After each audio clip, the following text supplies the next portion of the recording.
Assalamualaikum warahmatullahi wabarakatuh. Alhamdulillah alladzi bi ni'mati tatimmus shalihat wa bi ta'ati tanzil barakat wa fil tatal ghayat. Allahumma shalli wa sallim ala sayyidina Muhammadin wa ala alihi washabihi ajmain amma ba'd. Sahabat Cordova, muliakan Allah Taala, gimana kabarnya hari ini? Mudah-mudahan semakin sehat, walafiat, tetap semangat dimanapun kita berada. Nah, hari ini kita akan diskusi lagi terkait dengan masalah budaya dan Islam. Ada sebuah fenomena di sekarang ini, apakah kita sebagai umat Islam itu akan meninggalkan budaya-budaya asli bangsa Indonesia, atau kita akan menggunakan tetap budaya-budaya asli bangsa Indonesia itu dalam kehidupan sehari-hari, tetapi tetap kita sebagai seorang muslim yang taat kepada Allah SWT. Gimana kira-kira para sahabat Cordova sekalian?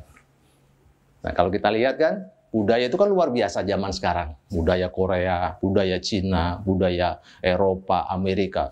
Luar biasa, berputar-putar, bahkan luar biasa masuk dalam ranah anak muda sekarang dan juga seluruh bangsa kita ini dengan masif luar biasa. India bagaimana juga luar biasa dengan film-filmnya dan seterusnya.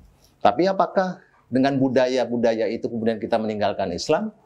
Nah, itu tergantung dengan keistiqomahan kita dan tergantung dalam memfilter semua budaya-budaya tersebut. Nah, tentu sebagai umat Islam kita diperintahkan untuk beramal secara kafah. Ya ayyuhalladzina amanu udkhulu fis silmi kafah wa la tattabi'u khutuwatis syaiton innahu lakum aduwwum mubin. Jangan mengikuti langkah setan nih kalau kita mengajari Islam. Ya, karena sesungguhnya setan itu musuh nyata bagi kita. Lalu bagaimana hubungannya dengan budaya? Ketika kita berhubungan dengan budaya barat dan seterusnya, kita filter dengan budaya-budaya dengan tersebut apakah sesuai dengan nilai-nilai Islam. Kalau sesuai tidak ada masalah. Banyak budaya-budaya kita serap. Budaya kerja, budaya itu kan banyak dari seni, tari, termasuk budaya kerja. Misalnya budaya Jepang, dikenal sebagai orang yang disiplin. Tentu kita ambil.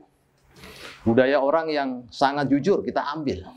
Tetapi budaya-budaya yang keluar, minum-minuman keras, makan makanan yang haram, tentu kita tinggalkan. Nah, termasuk ketika kita berbicara terkait dengan budaya asli bangsa Indonesia. Yang kita lihat budaya asli bangsa Indonesia luar biasa dari sampai Sabang sampai Merauke, tentu berwarna-warni. Ada yang secara uruf, secara bahasa, secara kebudayaan itu yang bisa kita terima. Misalnya yang kita tidak terima, yang harus kita perbaiki, pakaian pakai koteka. Tentu itu membuka aurat, harus kita perbaiki menjadi budaya yang menutup aurat. Tetapi bila budaya itu tidak ada pertentangan dari sisi akidah, dari sisi syariahnya dengan ajaran-ajaran Islam, maka tentu terjadi akulturasi ya antara budaya-budaya yang ada di asli Indonesia tadi dengan budaya-budaya yang ada di Islam. Bahkan justru akan memperkuat. Ya, misalnya, Islam yang ada di zaman tidak dikenal adanya sarung. Nah, dan tidak ada masalah para ulama-ulama terdahulu menggunakan sarung sama dengan di Indonesia. Yang ada di Arab menggunakan surban, kita memakai baju koko, pakai sarung, pakai peci, tidak ada masalah. Atau budaya yang lain kalau kita lihat dari zaman-zaman para wali, kalau dulu terjadi akulturasi salah satunya begini. Ketika menentukan sajen, atau bukan sajen, tumpeng. Tumpeng itu pada awalnya adalah berupa bentuk kerucut yang lurus.